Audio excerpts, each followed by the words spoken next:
What's going on out there, good people, and welcome back to LMD Trading, where I am living my dream trading. I always like to say living my dream in all things, because if you can't live your own dream, how you gonna live somebody else's? So make sure you're out there living your dream and let me live mine. Hope everybody out there is doing well. Sitting back at the desk to get another daily trade recap out of the way, trying to get back in that routine. Because even though I was not doing my recaps on video, I was still looking at my charts and my trades daily. But I still like to get these things out there recapped on video. That way they archived. That way you all could take a look at them. Maybe teach me something on a trade that I might have did that was wrong, or maybe learn something from a trade that I took that you may be able to utilize in your trading. This morning, we had CPI data come out at 8:30, made the market make a very nice move to the high side. Market opened and flushed and took most of it back, and it's just kind of been chopping around since then. But we were able to capitalize on that move this morning. So let's go ahead. Let's jump on over into TRADERVUE real quick. Take a look at the details. Reviewing trades for Wednesday, May 10th. I took 4 trades today. One of those was a snafu. And it's that one that you see at the very bottom, that IEP.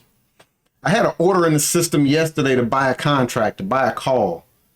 Instead of having that in the system as a time and force of day, it had it in the system as a time and force of good till close. Meaning, that order was not going to get kicked out of the system until it filled. This morning, it filled. I did not want it to fill. The good thing is that contract expires in September. So I have time on that contract. I'm going to actually hold on to it, and we'll see what it does. But traded Microsoft 1 minute, 31 seconds into the market open. Airbnb, another good solid trade. And then the SPY, basically a small green trade on the SPY. Looking at the P&L, I was risking $10 on this trade. So risking 10 to make 20. This thing hit a high of 25. I was up $25. Took my stop to 1R, and then I moved it up a little bit more, locked in 1.5, got tagged for the 1.5. So again, if you look at these P&Ls, it doesn't seem like much, but think about it this way. As a fairly new trader, think about if I just applied for a job and I'm working that job. They're not going to start me off at a killer salary. I got to work my way up to that killer salary. When you hear traders talk about scaling, that's working your way up to that killer salary. So this same trade, I took 1 contract. Let's say that I took 10 contracts. That's me scaling up. I would have made $150 on this trade. Nothing different about the trade. Not a thing different. You could say the same on Microsoft. I took 3 contracts on that one. Let's say I took 9 contracts in that same less than 1 minute. Let that be known. In less than 1 minute, would have made $240. That's scalability. But let's go ahead. Let's bring up Thinkorswim real quick. What I am going to do, because I did record my, I recorded my trades today. So I'm gonna look at the SPY real quick. I'm gonna look at ABNB's chart real quick to tell you why I took that trade. And then we'll watch the actual Microsoft trade play out because it was only a minute long. So let's do that. First and foremost, let's look at the SPY. This is ugly. This is ugly, but it provided opportunity today. So 8:30, we get CPI report. The market loves it. This thing gaps up to almost 415. Kind of chops around, market opens, wham, bam, it flushes down. I say that there are opportunities. I was sitting at the desk. This thing comes down. By now, I'm done. I'm like, okay, I don't want to take no more trades. This is basing out at the hourly 50 moving average. When this thing bases and drop these two candles, you could take a trade and let's say put your stop right there. Very small stop. Look at the potential to the upside that you make off of that trade. So that was one of the key areas that you could have made some money on this trade. Another one, it comes down and it bases out right here, bottom of this channel. It's another one that you could have possibly made some money on. And then you come over here in the afternoon and you get this double bottom right there. When this thing breaks the high of that right there, this is money. And look at what it has done. So even though that this chart is ugly for all intents and purposes, it was opportunity to make money on the SPY. Let's look at Airbnb's chart real quick. Airbnb had earnings. Look at what this thing did yesterday. Major sell-off from 127 all the way down to 112. You can see that picture a little better on the hourly chart. That is killer. That is a killer move. I took this trade down in this area right here, playing this back up. First area of concern right here. You see I had dropped my dash line right there, but really first area of concern probably would have been right there. Look at where it came up to. So I did leave a little bit of money on the table. Next area of concern, 50 moving average. So I was looking for this to possibly break through this and keep going. I didn't get it, so I got out of my position right there. Made $64 on 2 contracts. Not bad. I was in that trade 2 hours. In that trade 2 hours, stops in place, targets in place. The last contract, I got out in this big move right there on the hourly chart. And it just, I didn't want to get out of the position. That's the crazy thing. I was not trying to get out of the position right here. This thing just whipped up. I had my target set and it tagged me, stopped me out. So that was Airbnb. Do we want to look at SPY? We'll just look at the SPY at 11:15 where I was getting in it. That was the time that I was actually getting in this trade. So let's look at it on a 2-minute chart. 12:15. Or I'm sorry, 11:15. So getting in right here on this candle. You see we are in this hourly or this intraday up channel. We leave this bottom and tail. I buy as we break the bottom and tail. Let's go ahead and look at it. Let's go ahead and look at it. I do want to. Now that I'm looking at this, I kind of do want to see how I actually traded it. So 11:15, we'll load up that contract. Because I more so want to see how I exited out of it is what I really want to see. So got in 145. We already know I'm catching the very top of that candle because that's how Thinkorswim does, your boy. Getting out at 160 as this is coming back down. Let's go ahead and take a look at it on the actual options chart. 11:15. Come on, get synced up. There we go. So getting in, this gives a totally different picture. It's a 1-minute chart. So getting in right there. Let's look at the exit. This is more importantly what I really wanted to see. Getting out right there. Not bad. Not bad. So SPY in this intraday up channel, I'm going to cancel the right extension. So that is how it was drawn. That's how I initially drew it. catching a couple of these points coming through here, catching a couple of the points coming through there. We'll go back, we'll extend that to the right. So you kind of say, LMD, look around, as my people call me in the shrine. You buying outside of that channel, but I'm buying on this major green candle with good, decent volume in it. Yeah, it's outside of the channel, but look at what it's breaking over. See this dashed gray line? That's that hourly 50 moving average. I love this moving average. This is like one of my favorite moving averages, the hourly 50. So I'm in right here. This thing makes this nice move up, pulls back, and look where it's moving up to, previous high of day. Okay, no problem. Pulls back.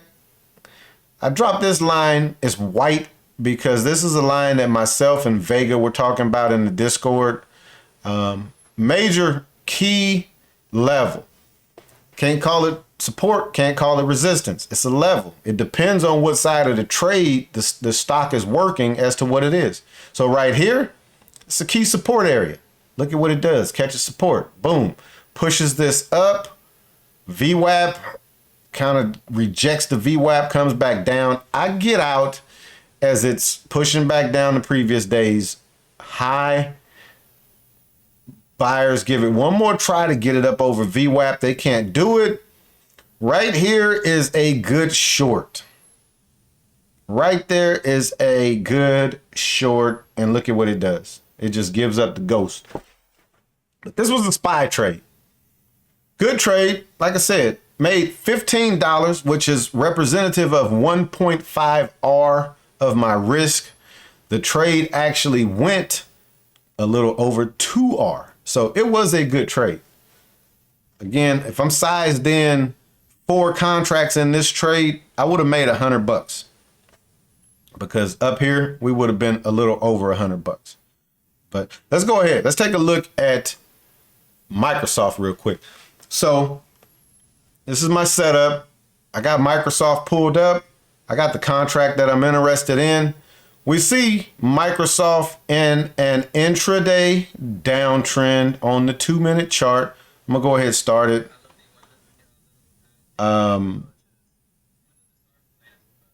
Let's see. You may or may not be able to hear the audio. I'm not gonna totally mute it, but I'll turn it down. But I'm looking at Microsoft and look at the 2-minute chart and look at the 5-minute chart. I like this, but I like this picture better.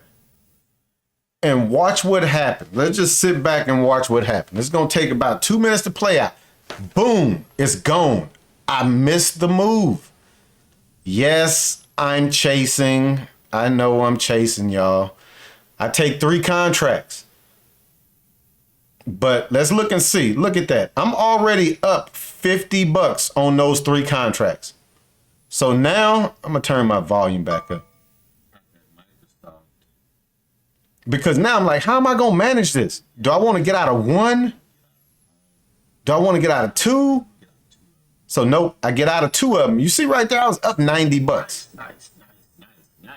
So I'm out of 2. And now I switched this over to OCO so I could put a bracket in. Microsoft. And I'm going to manage this last one out. But I'm going to pause it. Pause it real quick. Come over and look at the 2-minute chart. Same picture on the 5. This line right here is previous day's high. For me, that is a key level. That's a key area. Can't call it a key area of support or resistance. Right now, I would look at it as a key level of resistance because the stock was below it, coming up to it. So I'm expecting this to kind of catch a little resistance, get pushed back down. So go ahead and start it back up. So I dropped, you see that? You can put it on whatever time. I dropped my bracket. It had set my stop right there and I get tagged. So I'm out of the trade now, out of my entire position. Let's kind of watch it real quick. and let's just see what it does. Again, remember I said I look at this as key level of resistance because we're below it coming into it. That's what they call the ceiling. So you want this ceiling to become the floor. And I was trying to decide whether or not I wanted to see how we wanted to treat that. But look at how it's rejecting it. But you see how quick that trade played out? I did chase it a little bit. I will not deny that we did chase it. Let's look at something else though. This is the option chart. This is the hourly 50 moving average for the option chart. Look at where this thing is failing at. That's how you look at like multiple areas kind of aligning. So even on the option chart, this had an area of resistance that it was rejecting. And this was a trade that I was looking to take right after. Small cap, maybe call it a low float. I was looking at this 3-bar play right here on the 2-minute chart. And we'll just watch this one kind of play out. You didn't see a trade on it. It was for a reason. That candle was 25 cents. So I got a 25-cent stop. The high is 315. We got 5 seconds left on that particular candle. Yep. So I'm looking at this to play as a 3-bar play. So you see my entry. You see where the stop will be at. And then I got the target up there somewhere because I got the target set at $1. But if this breaks below this line right here or below this wick, this trade is invalid. It's no longer a valid trade. So let's kind of see what happens, and then we're going to wrap this video up. You probably know how it's going to act, though, because you didn't see a trade taken on it. And now as I'm looking at this, I'm over here looking at Microsoft. This is Microsoft's option trade that I was in that I got out of. Look at it fighting to break the 50 moving average right there. And right here, I just switched this over, get a bigger picture view of this trade right here that I'm trying to get in. And it's not going to work. Look at it. It's back down there, about ready to tap me out. Boom. It breaks it. This trade is no longer valid. No longer valid. Boom. It finally breaks it. So that's all she wrote. Let's take a peek back over at Microsoft real quick.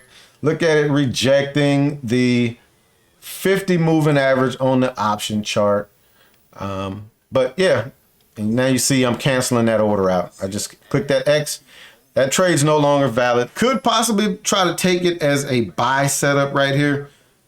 But I was looking for the 3-bar play. I didn't get that move. I canceled that order out. We're done. That's what we did today, you all. As always, thanks for checking me out. If you haven't already hit that like button, please do so. If you're not subscribed, please think about subscribing. If you're a fellow trader and you know somebody that might like my channel, go ahead and let them know. I do have a Discord channel. It's very informal. Just a couple of guys that sit in there in the mornings talking about things that we like. Primarily trading, but the conversation goes all over the place. Sports, health, movies. We talk about a little bit of everything in that Discord. So if you're interested, I will update the link and it'll be down in the description. But on that note, I'm going to go ahead and wrap this one up. We're going to see what, today was CPI. We'll see what PPI looks like tomorrow. See if we can get another opportunity to extract some money out of the market. On that note, I'm up out of here. We'll be back at it again tomorrow. Peace.